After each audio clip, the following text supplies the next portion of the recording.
CBD oil is a derivative of marijuana used effectively in the treatment of some illnesses. Well, last year, the South Carolina legislature passed a bill that allowed doctors to recommend CBD oil legally for patients with a form of epilepsy that didn't respond to traditional treatment.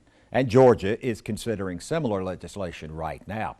Now, the genealogy of this legislation began in Beaufort with a grandmother named Harriet and a little girl named Mary Louise.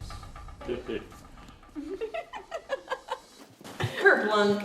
What you just saw with that kerplunk was a seizure.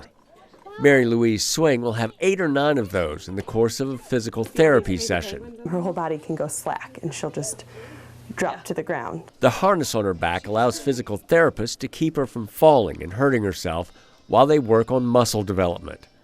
Mary Louise has cerebral palsy, a form of epilepsy. When she moves her arm up and down, it's pretty floppy, if you want to say it like that. It's where our muscles will push us up and kind of help fight against gravity. Her muscles kind of aren't quite as strong. Before South Carolina passed its CBD oil legislation last year and Mary Louise began to take it, she would have up to 200 seizures an hour, like Harmony Ralph pictured here. What does Wax say? Mary Louise's grandmother, Harriet Hilton, heard about CBD oil and contacted Senator Tom Davis in Beaufort. Well, why not, if a doctor thinks it can be of therapeutic benefit, why not allow that doctor to authorize a patient to use it? You already allow narcotics like Percocet or Oxycontin to be prescribed that are equally dangerous and addictive and have street value, and yet we let doctors prescribe those things in the event they think is therapeutic or in the medicinal best interest of patients. So why treat cannabis differently? Davis authored legislation in the South Carolina Senate to decriminalize CBD oil. Conservative South Carolina seemed an unlikely place for such an action. I'm guessing you hear slippery slope a lot. You do. I mean, and the argument being that once you authorize it for medicinal use, it's the camel's nose in the tent. Before you know it, we're going to have full-on recreational use here in South Carolina. And my only response to that is South Carolina is a very conservative state, and I don't see that happening anytime soon. And legislation is all about establishing boundaries. It's all about drawing lines in certain places. It's all about weighing pros and cons and making determinations in that regard. Davis recalls that the Senate voted unanimously to approve the legislation, and the House had only token opposition.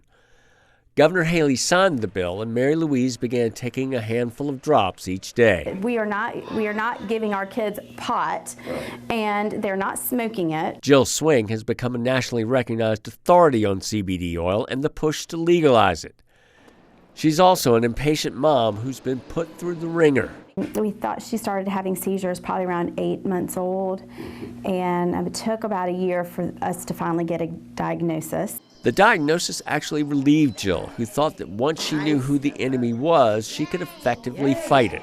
We tried one medication and then another and then another, and some of those actually made her seizures worse.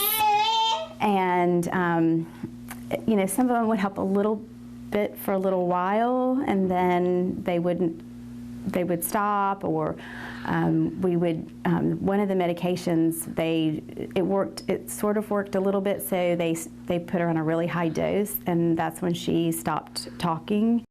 When she got wind of the possibilities of CBD oil, she started packing her bags. We actually planned on moving to Colorado.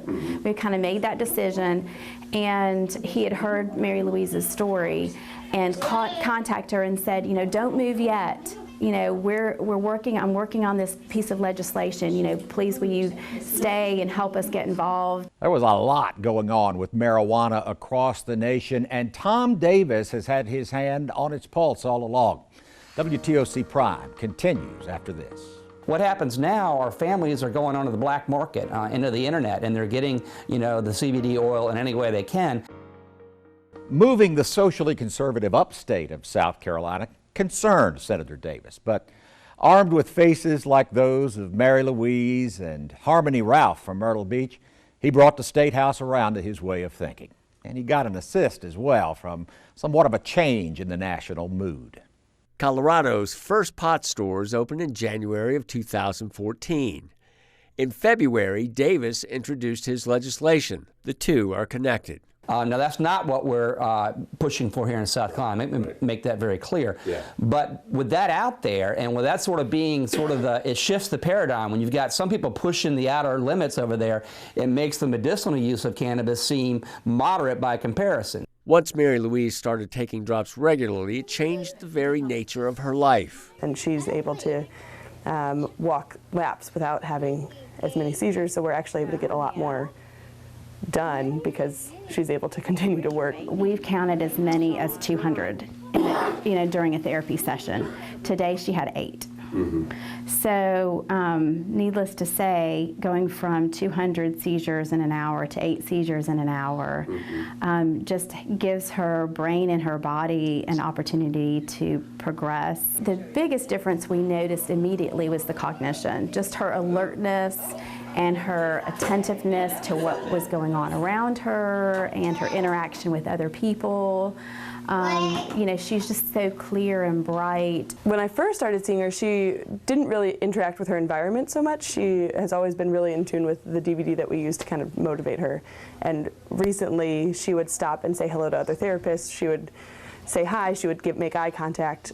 We have pictures of some of the other therapists' children, and I have pictures of my niece all over my desk, and she'll stop and say baby and kind of interact a lot more with her environment, which is, I think, a really important part for a little girl her age.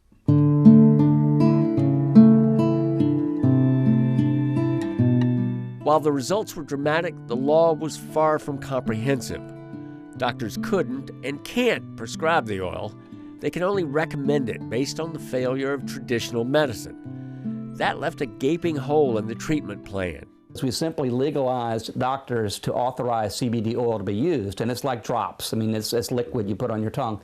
But we didn't come up with a way in South Carolina for that product to become available. We kind of thought that we'd just be able to go out to Colorado and get what we needed and bring it back, but that's just not really the case. So, we kind of had to work through a network of friends and friends of friends and other parents. What happens now are families are going onto the black market, into the internet, and they're getting, the CBD oil in any way they can. If somebody has a friend or family member that has epilepsy, they can't go just buy pot off the street and think that that's going to help, because it's not going to have the therapeutic benefits. First of all, you don't know how it's grown. It needs to be organically grown, and it needs to have a higher level of CBD, or it's not going to be beneficial. Earlier this year, Senator Davis took the cannabis issue forward another step with new legislation to enable people who have a legal right to use the medicine, but no legal way to get it.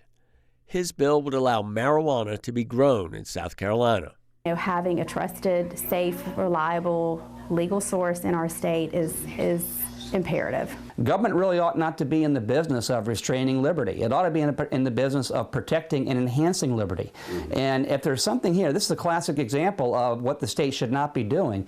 If a physician believes something is of therapeutic benefit to a patient, why in the world would the state want to step in and say no? This is about medicine for sick children and sick people. The South Carolina State Law Enforcement Division and the South Carolina Medical Association both oppose legalizing medicinal marijuana without FDA approval, which is an impossibility given that marijuana is still illegal under federal law.